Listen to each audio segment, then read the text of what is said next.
Hello, good morning everyone.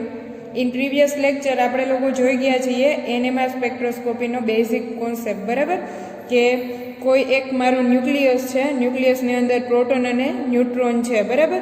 એનું જો spin છે તે હાફ ઇન્ટિગ્રલ હશે તો આપણે તેને બહારથી અપ્લાય મેગ્નેટિક ફિલ્ડની અંદર રાખશું તો તે ટ્રાય કરશે align with the applied nucleus field જવાની ટ્રાય કરશે, ત્યારે તેની એનર્જી કેવી હશે તો કે લો એનર્જી હશે, બરાબર? ત્યાર પછી આપણે કોઈ ઉપરથી એક રેડિયો વેવ પાસ કરશું, રેડિયો વેવ આપશું અને તેની ફ્રીક્વન્સી ચેન્જ કરતા જશું તો કોઈ એક એવી ફ્રીક્વન્સી હશે કે એ ફ્રીક્વન્સી મેચ થશે અને ત્યારે તે ન્યુક્લિયસ છે તે ફ્રીક્વન્સીને એબ્સોર્બ કરી અને against to the applied magnetic field થઈ જશે તો ત્યારે તેની એનર્જી કેવી હશે?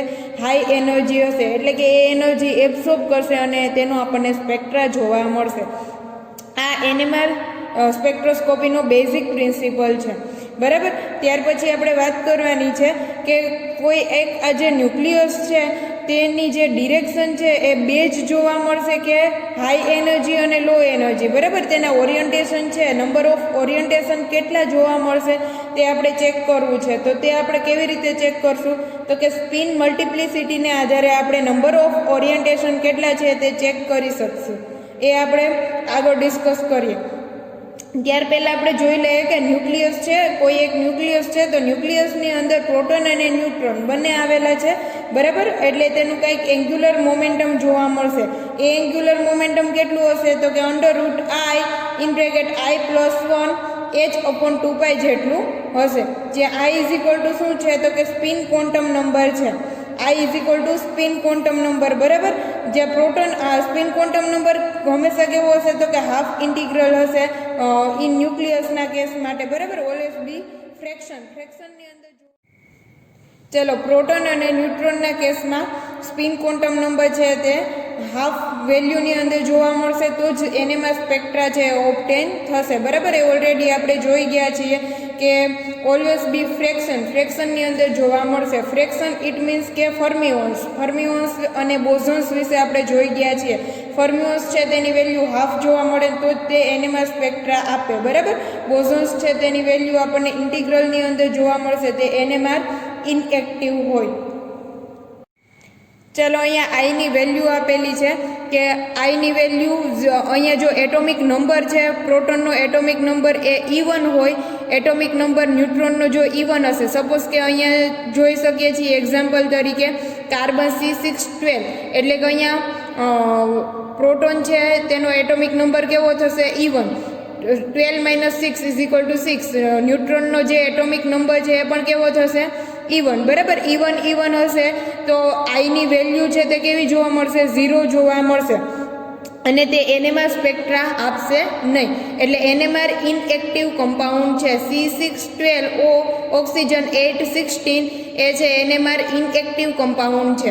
જ્યારે અહીંયા જોઈએ તો એટોમિક નંબર પ્રોટોનનો એટોમિક નંબર E1 હોય બટ ન્યુટ્રોનનો એટોમિક નંબર ઓડ હશે ત્યારે એનએમઆર સ્પેક્ટ્રા જોવા મળશે. એનાથી ઉલટું પ્રોટોનનો એટોમિક નંબર ઓડ હશે બટ ન્યુટ્રોનનો એટોમિક નંબર E1 હશે તો એનએમઆર સ્પેક્ટ્રા ઓબ્ટેન થશે.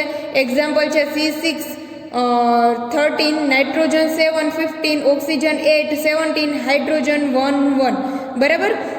જ્યારે તેની વેલ્યુ જે છે આઈની વેલ્યુ તે હાફની અંદર જોવા મળશે. ઓલવેઝ બી ફ્રેક્શન એટલે કે હાફ વેલ્યુ હાફ ઇન્ટિગ્રલની અંદર તેની વેલ્યુ જોવા મળશે.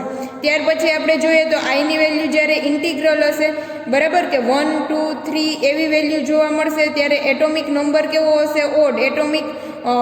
એટોમિક નંબર ઓફ ન્યુટ્રોન પણ કેવું હશે? ઓડ. પ્રોટોન અને ન્યુટ્રોન બંનેની વેલ્યુ જો ઓડ હશે ત્યારે અહીંયા એક્ઝામ્પલ આપી શકીએ પ્રોટોનની વેલ્યુ 1 છે, ન્યુટ્રોનની વેલ્યુ પણ 1 છે. આ જે હાઇડ્રોજનનો આઇસોટોપ ડ્યુટેરિયમ, બરાબર? ડ્યુટેરિયમ છે તો એ જે એનએમઆર એક્ટિવ છે બટ ક્યારે હાઈ રિઝોલ્યુશન ઉપર જો તેને ચેક કરવામાં આવે તો તે એનએમઆર સ્પેક્ટ્રા આપે અને એ પણ ખૂબ જ બ્રોડ આપે. જ્યારે લો રિઝોલ્યુશન ટેકનિક ઉપર આપણે તેને ચેક કરશું તો તે એનએમઆર ઇનએક્ટિવ છે. બટ આપણે મોર ઇન્ટરેસ્ટેડ છીએ હાફ ઇન્ટિગ્રલ વેલ્યુની અંદર. ઓલવેઝ હાફ વેલ્યુની અંદર આપણે ઇન્ટરેસ્ટેડ છીએ અને આપણે તેના એનએમઆર સ્પેક્ટ્રા જોવાના છે. અહીંયા આપણે હાઇડ્રોજનનો NMR સ્પેક્ટ્રા જોશું. અહીંયા હાઇડ્રોજનને ખૂબ જ નામથી હુલામણા નામથી આપણે કહીએ છીએ PMR, પ્રોટોન મેગ્નેટિક રેઝોનન્સ, બરાબર. PMR પણ કહી શકીએ છીએ, અથવા તો આપણે તેને કહી શકીએ NMR, ન્યુક્લિયર મેગ્નેટિક રેઝોનન્સ. હાઇડ્રોજનનો જો હોય તો તેને આપણે કહી શકીએ PMR, પ્રોટોન મેગ્નેટિક રેઝોનન્સ. અહીંયા આપણે NMR સ્પેક્ટ્રોસ્કોપીની અંદર હાઇડ્રોજન છે તેના આપણે વેલ્યુ છે, ડેટા છે એ ચેક કરવાના રહેશે. ચાલો, ત્યાર પછીનો ખૂબ નાનો એવો ટોપિક છે જે ઓલરેડી આપણે જોઈ ગયા છીએ, orientation of magnetic moment. Orientation of magnetic moment શું છે? તો કે સ્પિન મલ્ટિપ્લિસિટી છે, બરાબર. સ્પિન મલ્ટિપ્લિસિટી શું છે? તો કે કોઈ એક મારું ન્યુક્લિયસ છે, ન્યુક્લિયસની અંદર પ્રોટોન અને ન્યુટ્રોન આવેલા છે, બરાબર.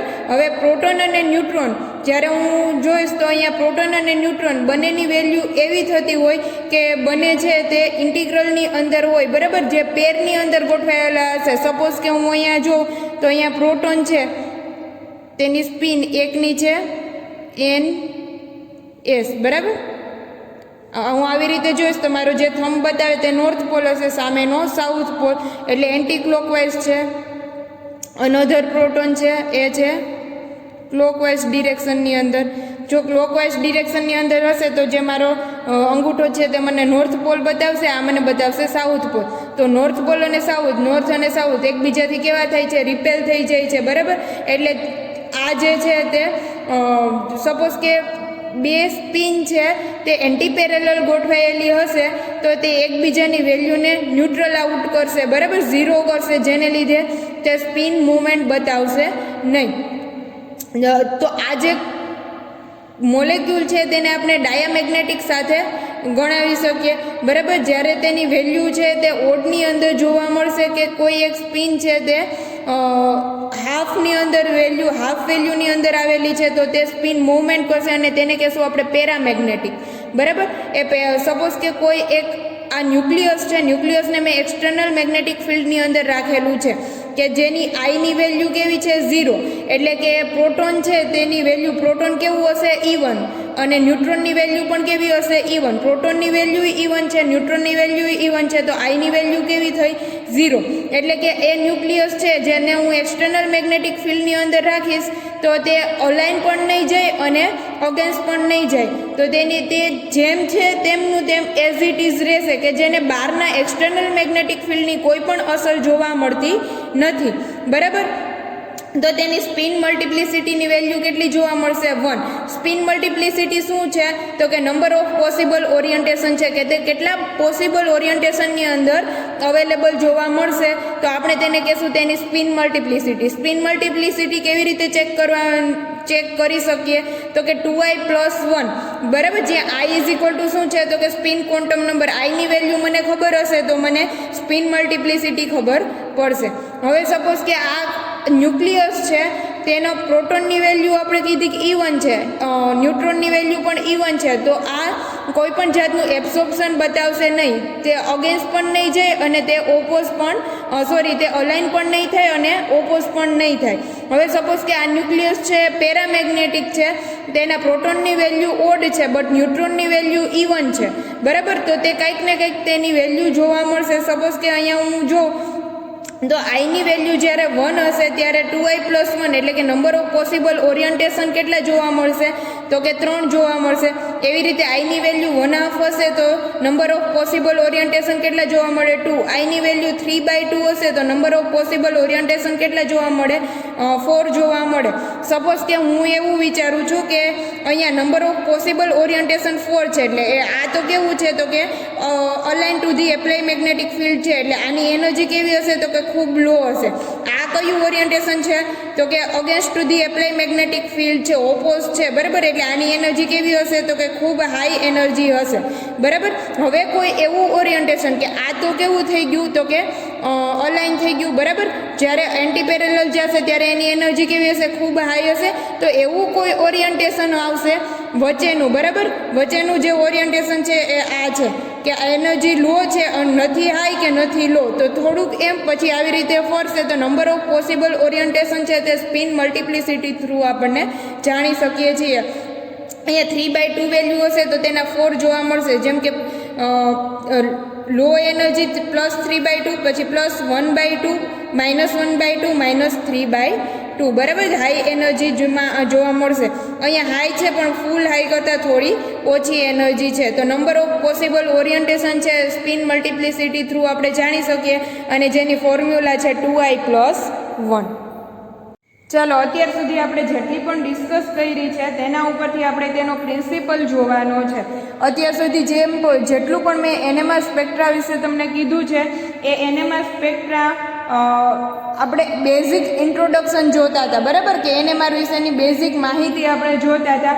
હવે આપણે મેઇન તેનો પ્રિન્સિપલ જોઈ લઈએ. અહીંથી મેઇન જે ચેપ્ટર છે એ ચાલુ થશે આપણું. તો અહીં લખીએ principle of NMR સ્પેક્ટ્રા.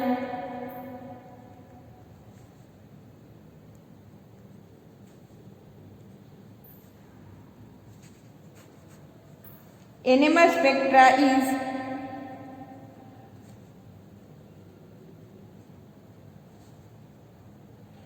obtained due to the interaction between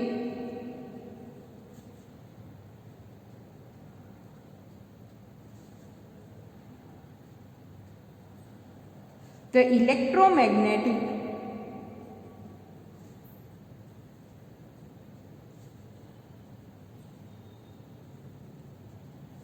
radio waves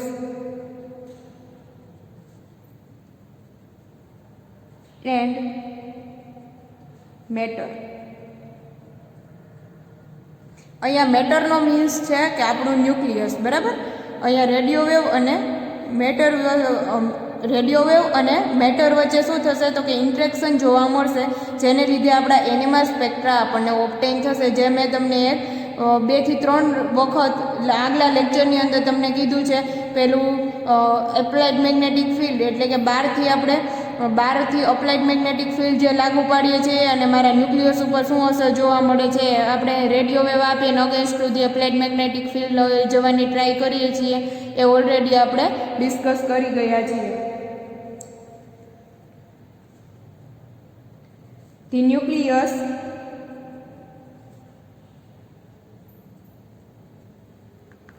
of an atom અહીંયા આપણે ન્યુક્લિયાઈની વાત કરીએ છીએ એટલે હું લખીશ ન્યુક્લિયાઈ possess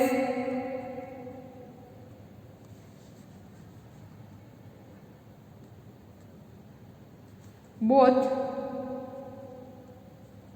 electric and magnetic spin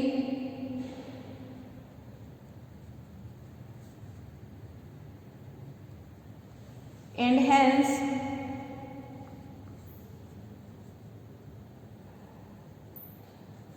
it behave as a spinning magnet bar.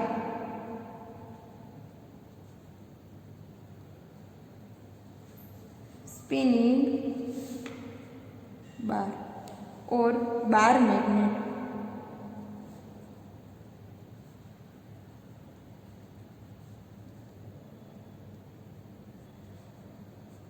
For example, gyroscope.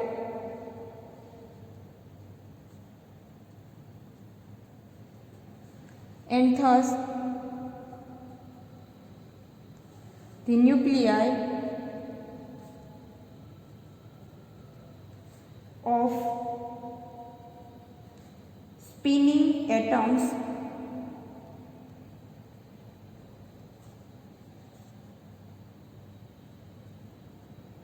generate a magnetic field.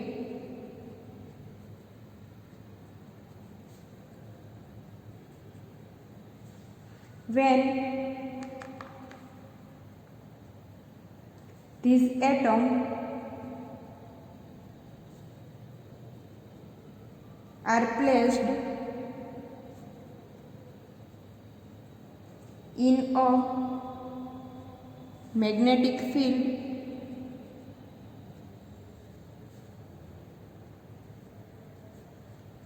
the interaction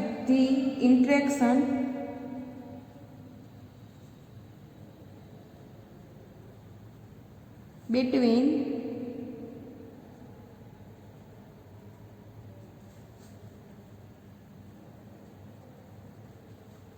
the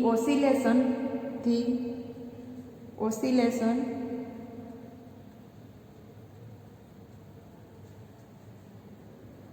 magnetic field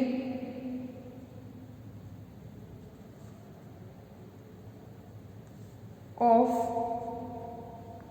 the EMR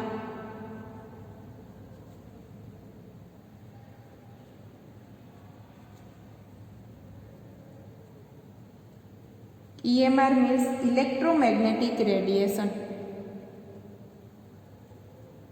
and the magnetic energy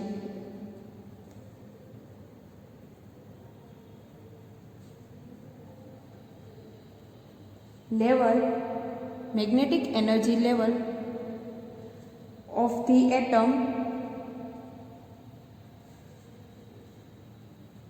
gives rises to NMR.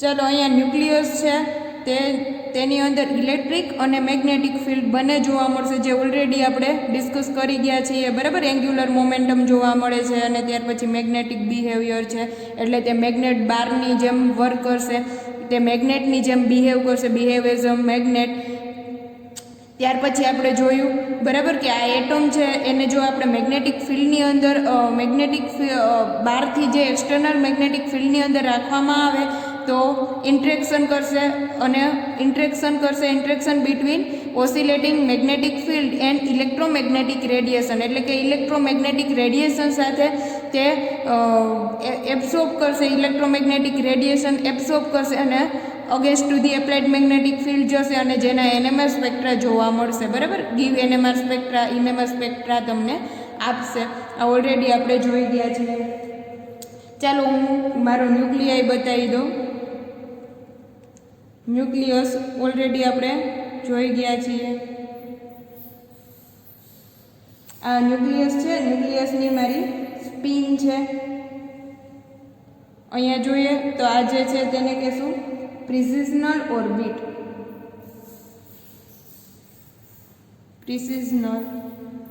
Orbit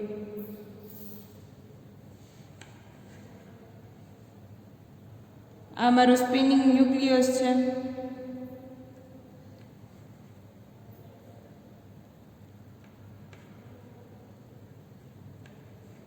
spinning nucleus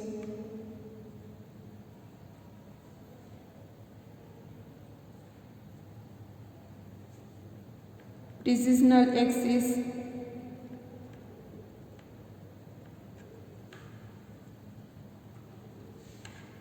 બરાબર અહીંથી આપણે જે આપીએ છીએ એ છે apply magnetic field H0 when this type of spinning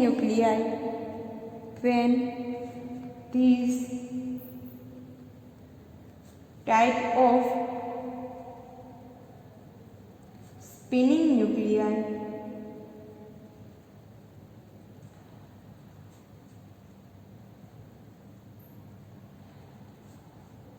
placed under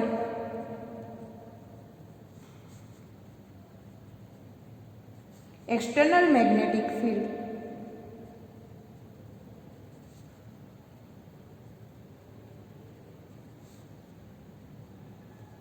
and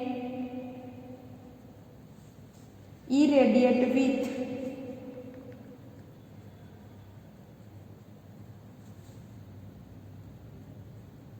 radio frequency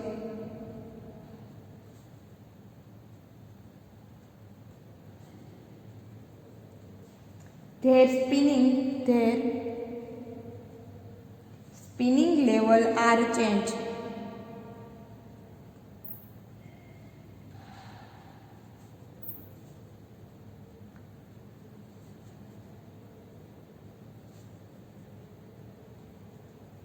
એટલે કે અહીંયા જે ન્યુક્લિયાઈ છે તે પેરામેગ્નેટિક છે, બરાબર. જે એક્સટર્નલ મેગ્નેટિક ફિલ્ડ છે તેને એબ્સોર્બ કરી શકે છે. તેની જે ન્યુક્લિયરની સ્પિન છે તે શું કરશે તો કે તે કંઈક ચેન્જ થશે. સપોઝ કે આપણે બહારથી એક્સટર્નલ મેગ્નેટિક ફિલ્ડ લાગુ પાડેલું નથી, ત્યારે ન્યુક્લિયસ છે તેની જે સ્પિન છે તેની મૂવમેન્ટ કેવી છે તો કે ડિફરન્ટ છે, જુદી જુદી છે. હવે જ્યારે હું બહારથી અપ્લાઇડ મેગ્નેટિક ફિલ્ડ લાગુ પાડી દઈશ ત્યારે જે તેની સ્પિન છે તે શું કરશે તો કે align to the applied magnetic field લઈ જવાની ટ્રાય કરશે, બરાબર. કે તેની સ્પિન છે તેની કંઈક મોશન છે તે એક્સટર્નલ મેગ્નેટિક ફિલ્ડની ડિરેક્શનમાં લઈ જવાની ટ્રાય કરશે. એટલે તેની ફ્રીક્વન્સી છે તે અને સ્પિનિંગ લેવલ છે તે થોડું ઘણું ચેન્જ થશે. ધીસ ફિનોમિના, અહીંયા ડાયામેગ્નેટિક ન્યુક્લિયાઈની વાત નથી, પેરામેગ્નેટિકની વાત છે. ડાયામેગ્નેટિક છે તો તેને તો કોઈ પણ જાતની એક્સટર્નલ મેગ્નેટિક ફિલ્ડની અસર તેને જોવા મળશે નહીં. બટ પેરામેગ્નેટિક ન્યુક્લિયાઈ છે, બરાબર, જે ન્યુક્લિયસ છે તે એક્સટર્નલ મેગ્નેટિક ફિલ્ડ છે તેને ફીલ કરી શકે છે. તે શું કરશે તો કે align to the applied magnetic field જવાની ટ્રાય કરશે. મોસ્ટ ઓફ ન્યુક્લિયાઈ, બરાબર, અમુક છે તે ઓપોઝ પણ જશે, બટ મોસ્ટ ઓફ છે તે શું કરશે તો કે તેની એનર્જી છે એ ઘટાડવાની ટ્રાય કરશે. એટલે અહીંયા તેના લેવલની અંદર ચેન્જ જોવા મળશે. Thus this phenomena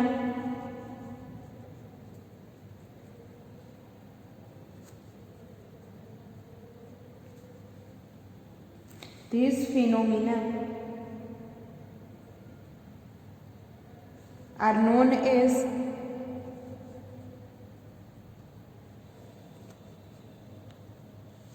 flipping of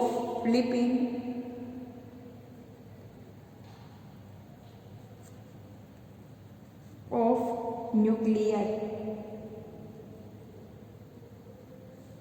This frequency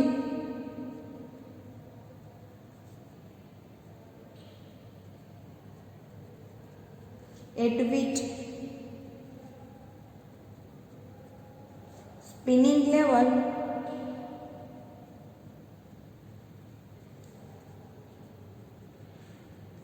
of nuclei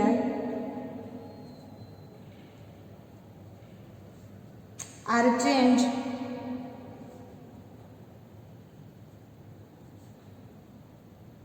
known as precessional frequency.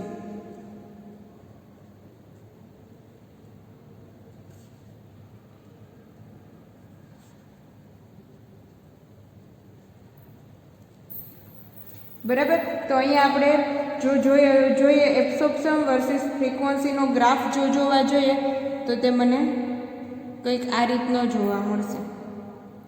NMRનો graph, absorption versus frequency, બરાબર. તો મને આ રીતનો કંઈક ગ્રાફ જોવા મળશે.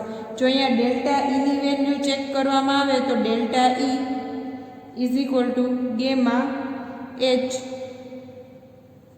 H0 અપોન 2π, જ્યાં delta E is equal to HV.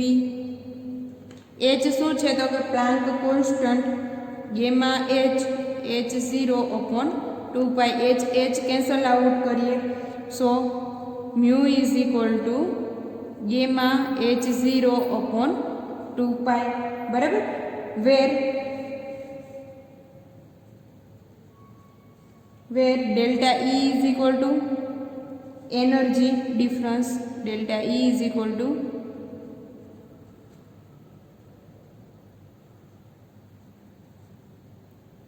Energy difference between spin state, બરાબર. જ્યાં ગેમા શું છે તો કે ગાયરોમેગ્નેટિક રેશિયો છે.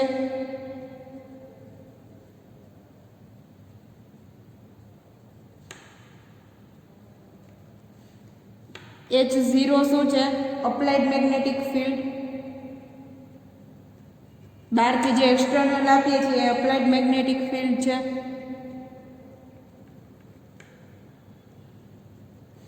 મ્યુ શું છે? તો કે absorption of frequency.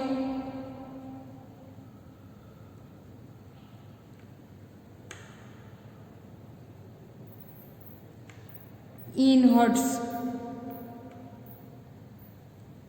Absorption of frequency in hertz, હર્ટ્સમાં અથવા તો CPSમાં એ આપણે આપી શકીએ એબ્સોર્પ્શન ઓફ ફ્રીક્વન્સી.